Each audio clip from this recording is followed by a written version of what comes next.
Record बहुमत के साथ बिहार में प्रचंड जीत हुई है, क्या अंदाजा था कि इतना समर्थन मिलेगा जनता का? पूरा विश्वास था। हम लोग का नारा था सरकार का कि 2025 में 225 का नारा था। इसी उद्देश्य के साथ हम लोग आगे बढ़ रहे थे। हमारी एनडीए की सरकार नीतीश जी के नेतृत्व में बिहार में और नरेंद्र मोदी जी के नेतृत्व में जो दिल्ली में हमारी एनडीए की सरकार चल रही है, और जो जनहित में जो हमारे सारे कार्य हुए हैं, लोगों को फ़ायदा पहुंचा है।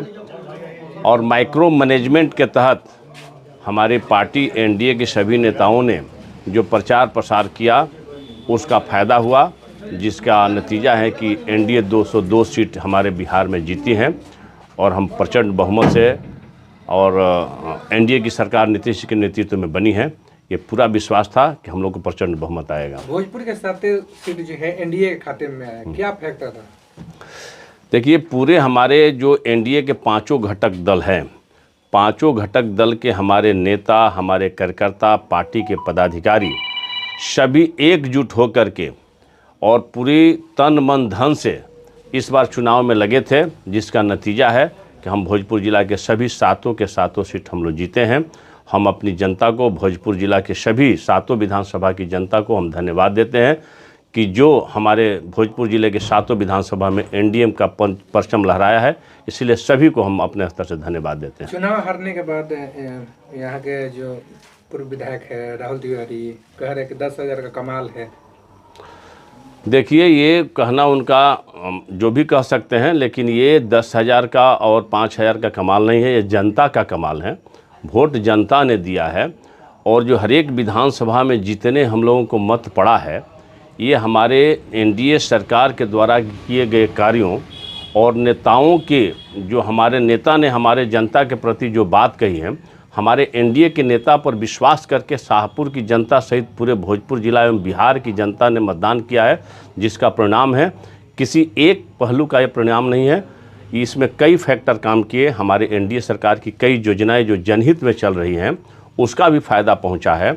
हमारे 5 दल के नेताओं ने एक साथ एक मुश्त होकर के प्रचार किया और 5 दल के हमारे कार्यकर्ता भी मिल करके काम किए। इसका नतीजा है कि हमको प्रचंड बहुमत मिली है। पैसा से आप लोग वोट खरीदे हैं, ये भी आरोप लग रहा है। देखिए, पैसा से वोट खरीदने का आरोप लगाने वाला लगाते रहे उन लोगों का, तो मान लीजिए तो तेजस्वी यादव कैसे जीत गए, राघोपुर से जीत गए, तो वहाँ पैसा का असर नहीं था। जहाँ जनता ने जिसके पक्ष में मतदान किया वो जीते हैं, इसमें कोई किसी तरह का पैसा का लेन देन की बात नहीं है।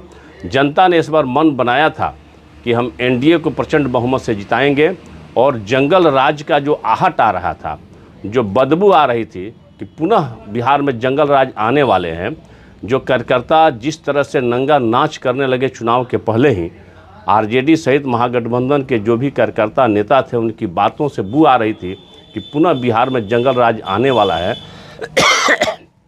तो हमारे सभी गरीब तबके के लोग हैं, हमारे कार्यकर्ता हैं, एकजुट होकर के नीतीश जी के नेतृत्व में अपनी एकता दिखाई है, जिसका ये जीत है। एमएलसी जो है सुनील सिंह जैसा हालात बनाने की भी बात बोले थे। अब तो उनको खुद पता चल रहा होगा क्यों नहीं बनाए हालात। हालात बनाने की बात करना और करना अलग बात है, वो मुंह से कहने की बात है। वो पता चल जाता, चुनाव हम लोग जीते, बहुमत भी आया और वो आगे आते तो उनका परिणाम भी उसको पता चल जाता। ऐसा कोई बात नहीं है, उनको कहने से और करने में दोनों में अंतर है। कहने वाले कुछ भी कहते रहे। विधायक राहुल तिवारी के पिताजी है शिवानंद तिवारी लालू प्रसाद यादव को धृष्टराज बता रहे हैं। देखिए, इस शिवानंद तिवारी जी का अपना मंतव्य है। वो हम लोगों के वरिष्ठ नेता हैं, शाहपुर के और महागठबंधन के वरिष्ठ नेता हैं, और अपने नेताओं पर इस तरह के आरोप लगा रहे हैं। ये उनकी मानसिकता को दर्शाता है। उनके पुत्र की हार से बौखला करके उन्होंने इस तरह का बयान दे रहे हैं, और वो धृतराष्ट्र खुद बने हुए हैं। अपने पुत्र मोह में वो धृतराष्ट्र खुद बने हुए हैं। ये चुनाव है, चुनाव में हार जीत होते रहता है, कभी कोई जीतता है, कभी कोई जीतता है। अगर ऐसे ही उनको लालू प्रसाद जी उनको धृतराष्ट्र दिखाई दे रहे थे, तो क्या ये चुनाव उनके पुत्र के हारने के बाद धृतराष्ट्र दिखाई देने लगे? ऐसी तो बात नहीं है। हमने सुना है कि कई तरह का वक्तव्य भी उनका आया है कि हमको तेजस्वी यादव ने कार्यकारिणी से हटा दिया। उपाध्यक्ष पद से हटा दिया। तो मैं शिवानंद तिवारी जी से पूछना चाहता हूं कि जिस समय उनको कार्यकारिणी से और उपाध्यक्ष के पद से हटाया गया, उस समय उन्होंने क्यों नहीं लालू प्रसाद यादव को धृतराष्ट्र कहा और तेजस्वी यादव की सीख दी, या सोशल मीडिया पर आकर इस तरह की बात क्यों नहीं लिखा कि तेजस्वी यादव ने मुझे कार्यकारिणी से हटा दिया, उपाध्यक्ष से हटा दिया, लालू यादव जी धृतराष्ट्र बने हुए हैं। उस समय तक तो ये पुत्र में बने हुए थे कि हमारे पुत्र को टिकट मिल जाए आरजेडी से, इसलिए उन्होंने कोई मतलब नहीं दिया। और उनके पुत्र जब हार गए तो इस तरह की अनर्गल वो प्रलाप कर रहे हैं। उनकी ये पुरानी आदत है। 2005 में जब वो मुनि देवी जी उनको हराई, उस समय भी उन्होंने पार्टी के प्रति इस तरह की राजद के प्रति उन्होंने भावना प्रकट किया था और पुनः आकर के जदयू में मिल गए थे। तो इनकी पुरानी आदत है, जब जब ये लोग हारते हैं अपने पार्टी पर भी ठिकरा फोड़ते हैं और जनता को भी कई तरह की माने बातें कहते हैं कि ये हो गया वो हो गया, कभी कहते हैं कि ईवीएम हैक हो गया, तो कभी कहते हैं कि वोट खरीद लिया गया। ये उन लोगों का पुरानी आदत है, इसमें कहने की बात नहीं है। तो क्या अपने बेटे को सेट करना चाहते हैं कि एमएलसी पद मिल जाए? देखिए, यहाँ कोई वैकेंसी नहीं है। सबसे पहली बात है कि अभी एनडीए में किसी तरह की कोई वैकेंसी नहीं है। वो पुत्र की सेट करने के चक्कर में है या अपने सेट होने के चक्कर में है तो वो जाने, लेकिन मेरे समझ से उनकी कोई वैकेंसी यहाँ पर नहीं है। हमारे महागठबंधन के नेता स्वयं काफ़ी है, अपने एनडीए के नेता हमारे स्वयं काफ़ी हैं अपने एनडीए सरकार चलाने के लिए। इसमें किसी भी महागठबंधन के ऐसे नेताओं की कोई जगह नहीं है मेरे समझ से। वो अपनी प्रलाप करते रहे।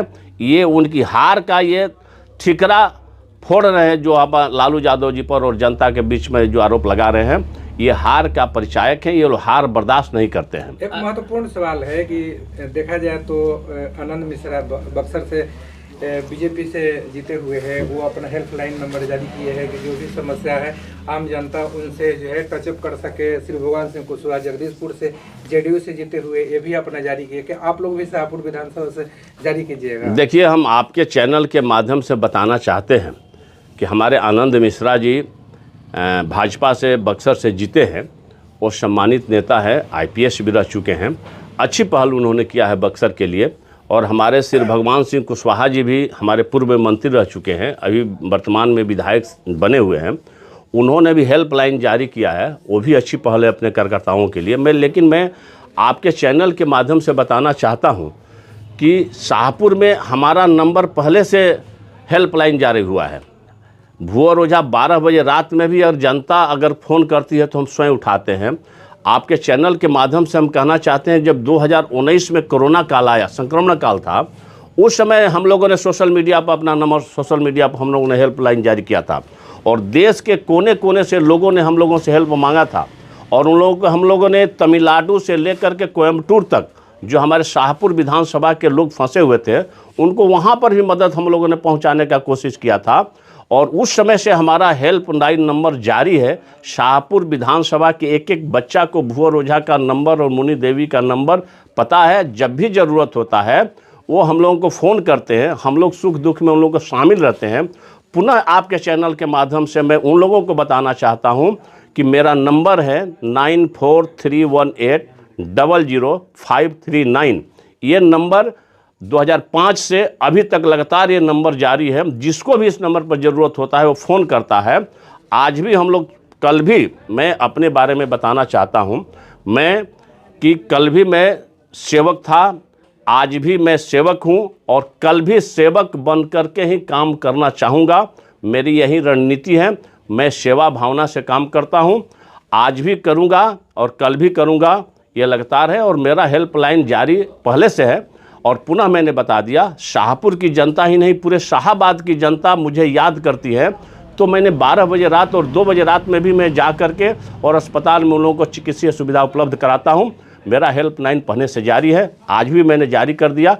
किसी को भी कोई ज़रूरत हो तो इस नंबर पर हमसे संपर्क कर सकते हैं। 20 सालों से जो गृह विभाग है वो मुख्यमंत्री नीतीश कुमार के जिम्मे था, लेकिन ये जो महत्वपूर्ण विभाग है वो आपको मिला है, आप लोग को, और सम्राट चौधरी मंत्री है। तो इस कार्यकाल में क्या नया होने वाला है लैंड ऑर्डर को लेकर? लैंड ऑर्डर माने बेहतर होगा। मुझे पूरा विश्वास है कि पुलिस प्रशासन और पुलिसिया शासन जो है वो यहाँ पर मजबूत होगा और कोई भी अपराधी जो है, जो अपराध करेगा, वो या तो शिकंजों के पीछे होगा या बिहार से बाहर भागने को मजबूर होगा, या अगर गलत करेंगे तो उस पर पुलिस बर्बरतापूर्वक जो काम होगा नियमानुकूल करेगी, ये मुझे पूरा विश्वास है। क्योंकि ये देखा गया कि 2020 से 25 जो कार्यकाल रहा पिछले साल, तो तेजस्वी यादव जो भी घटनाएं होती थी आरोप लगाते थे कि ये कौन सा मंगलराज है तमाम घटनाओं पे। तो क्या लग रहा है कि जो ये विभाग मिला हुआ है तो इसमें जो है इस पे कमान रहेगा अपराध? पूरी तरह से पहले भी कमान था और आगे भी और मजबूती से कमान रहेगा, और अपराधी कोई भी हो वो वंचित नहीं रहेगा। मैंने एक बात कहा कि या तो अपराधी शिकंजों के पीछे होंगे या बाहर भागने को मजबूर होंगे, या पुलिस ऊपर कड़ा कार्रवाई करेगा। आगे आगे देखिए होता है क्या, बहुत कड़ा एक्शन होगा, कोई भी अपराधी वंचित नहीं।